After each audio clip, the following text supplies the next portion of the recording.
It was one of those mornings where I literally sat there. I was like, you know, do I need to do this? Do I need to come work out? Can I sleep? But we're here, obviously.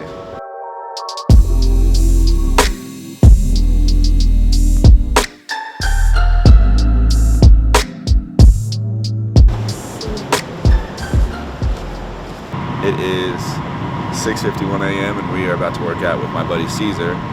He's a trainer here at Base. This is the gym I go to when I'm in Jersey. I'm training this morning because I'm kind of rushing myself. I have 3 weeks to prepare for a Red Bull event that's happening in Greece. It's called Gym Clash. I looked over the competition rules and I think I'll do okay, but essentially I got a PR on hang cleans, I got a PR on clean and jerks, and I gotta be able to run like 3.5 miles. So this is the start of the training program that I want to take you with me on.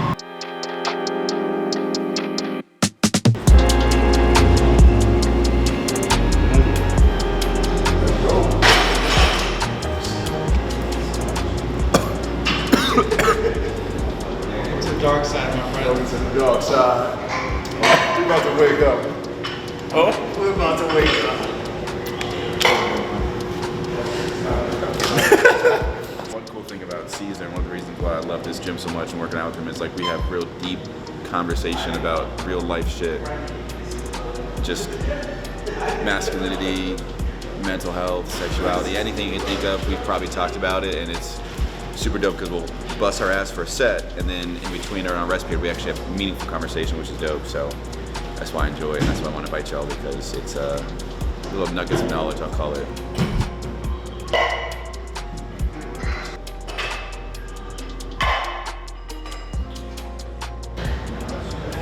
It's a good stress.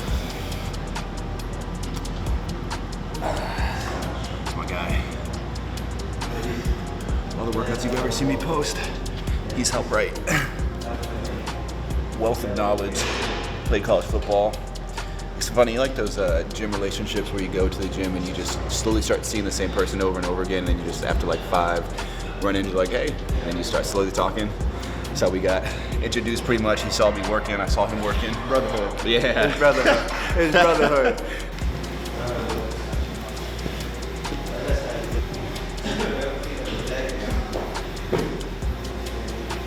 Before we lift any heavy weight, come underneath the barbell and just roll the lats through. Got it. When you're on that clean, depending on how heavy it is, normally you'll catch it around it here. Yeah. Elbows on quicker. Yes. You see that? Need the barbell. Good. Good, good, good, good. Now, deep position. What I want to see though, elbows. Yeah. Elbows. That was the thing about that. I was just like, That shit up. Based on what they're able to do, and do you know who the opposing teams are? just world. Yeah, all different countries. Oh, we like competition. Ah, we like competition. USA, USA, USA. They can know that ass tail. Is that BX a plug or what's his name?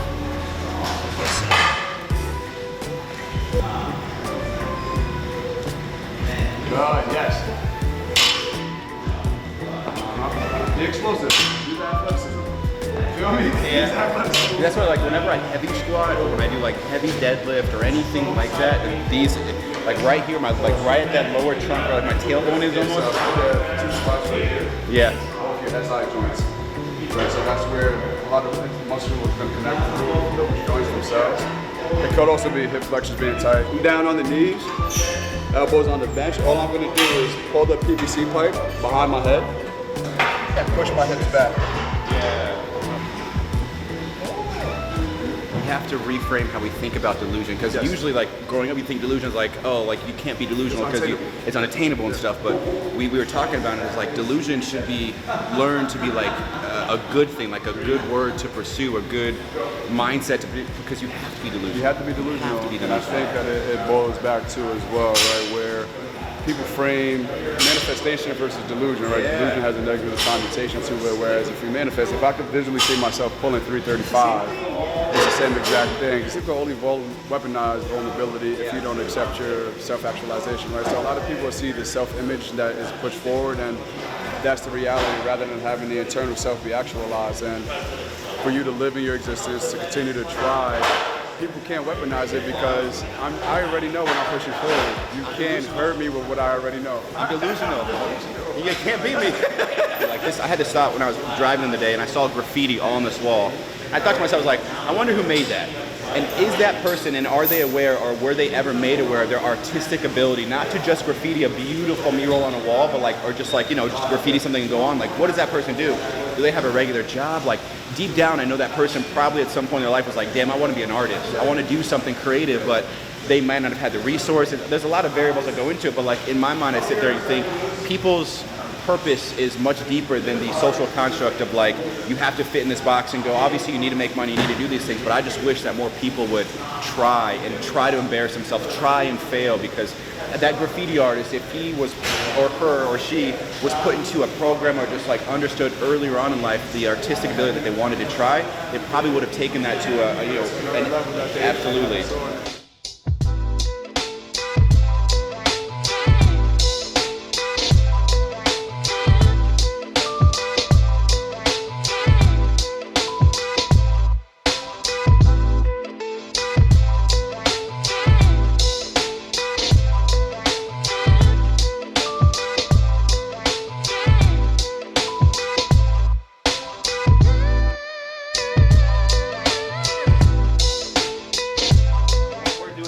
This is the in-body test. I've gotten this taken a few times. I'll find my old results if I have. I think we can print the old results, yeah, right? So the old results are going to pop up. Everything populates. It's going to be the skeletal muscle mass, the percent of body fat, and the overall weight.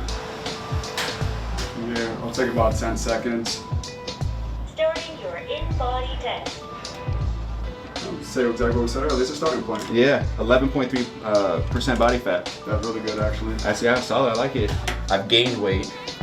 190s when I first, what was this, like literally 18 months ago, probably when I took it. Does it say the date? That's right there, 12/6/23. That was, about 14, 16 months ago? Yeah. Bro. Love. Thank you so much. Absolutely, absolutely.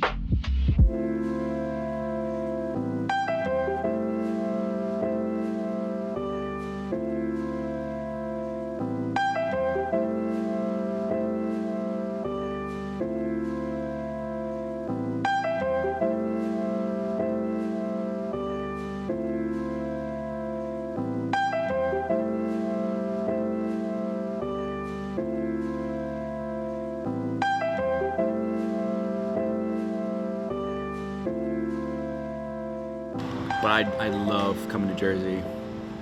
It's like the best of both worlds. You know, you get the peace and little slice of heaven that is Austin, Texas, but then you also come to Jersey or New York and you get a little slice of heaven. So it's just been a really fun experience for me and my girlfriend. I just really enjoy being able to create a place that is Noble Ranch and being at peace and kind of regrouping in my own bubble. I don't have to be surrounded by so much busyness, which is the New York lifestyle.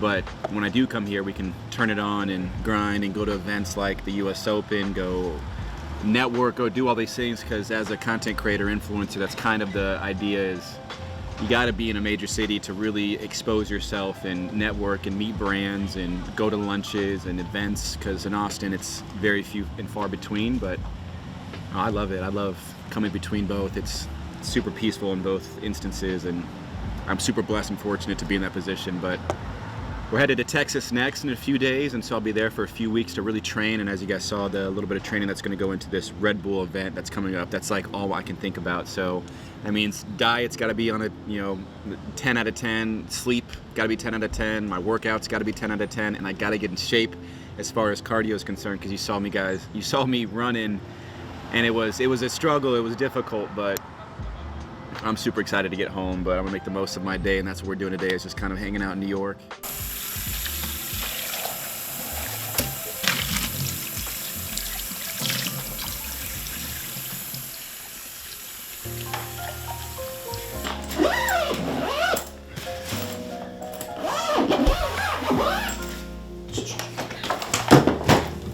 I feel like I have like 20 different like personality splits. Like when I'm in Texas, I'm just like, yeah, I'm wifey. I'm like a mother to like 20 fucking kids. I'm like, out doing yard work and like yes, handling the animals and just like taking care of everything around, and she gets to be a princess in her castle, and it's super fun. Literally, you can find me in the game room. Yeah. I'm under my little blankets. We play a lot of Fortnite when we're there too, because it's just like a little den, like a cozy den. Yeah. Yeah. And it's just such a different vibe. Like, we can touch grass all the time. And yeah, I just feel like New York is bleeding really quickly. But we're on a grind week. Jalen's been here for a week. It's been so fun. I can just go like get all dolled up, like go clock in and then come home and have my meals. Yeah, it almost is like we're working it out where we still get to be individual people and like pursue our dreams and goals of like what we want in this life. And I think for me it was always like space, have my dogs, run around with a bunch of acreage, or you know, go somewhere I could just be in my own little bubble and have like that, you know, that ranch style home, or just like the gym in the backyard. All the things that I've always dreamed of, I'm still able to have those and attain those things. But she's also able to share with me and then have her own. So it's amazing because she can, vice versa, she can have her own thing and then also share it with me, and we just work towards, you know, we're in no rush. We don't have to move in today and pick one location. We can go between two, which again is a privilege, and I am so fortunate, but it is the coolest thing, I think.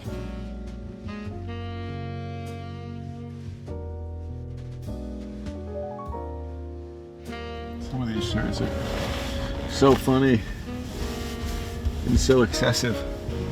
It says, fuck you, you fucking fuck. New York fucking city. Fuck milk, got pot. Who would wear that? On the shirts? Yeah. Like, why would you wear that? Canal Street, you gotta love it. Hey, when I was in like 7th or 8th grade, my mom would take me to the swap meet or the flea market, and I'd go in there and find the knockoffs. And I used to go to school the next day and like tell people that they were real. We were frequent visitors there. I think I had like 5 or 6 vapes that were just definitely fake that I try to, you know, I don't know, it was just so cool to have. Yo, I have stories too, because I'm like, Yeah. I would go to the flea market, I forget, like Berlin in South Jersey, and same idea, but the Air Force Ones, you know how they have like that metal thing in the shoelaces? Yeah. I would get the ones and like it had like a white plastic like thing in the middle. I'm like, yeah, these are real. Like, why are you telling me they're not real? I know, right? I was even convinced they were real. Like, You had to convince yourself. Like- we had to.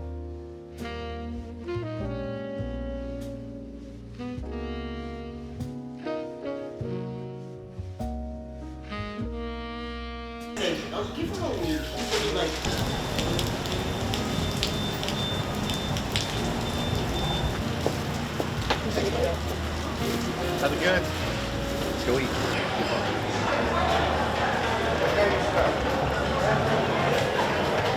This might be like right up there next to Chipotle for me. Good halal food. I'm currently laying in bed because my lower back is on 10, and standing up and putting pressure on it sucks. No, keep it, bro. What the fuck is you doing, Papi? What the fuck is you doing, man?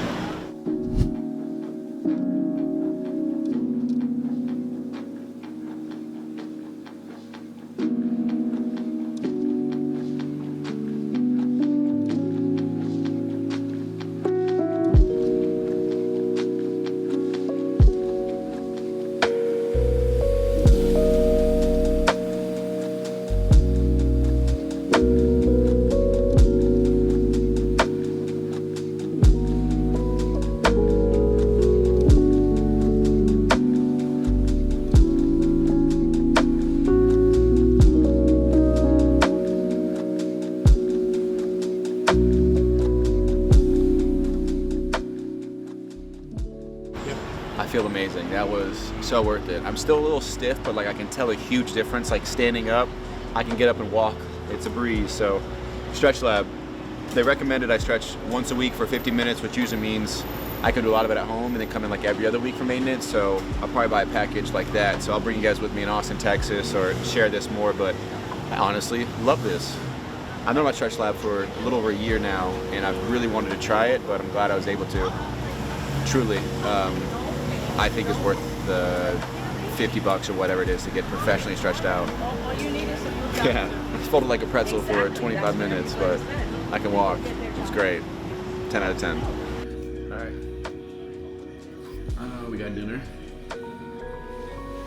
Update, my back is still actually not great, but I can move. Dinner, some pizza,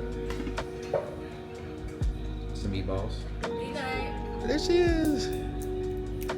Girl, it's bad. I just tore this up. No, Seabats.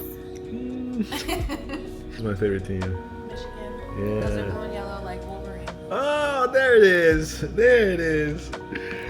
She knows me so well. So I give the pizza 7 out of 10.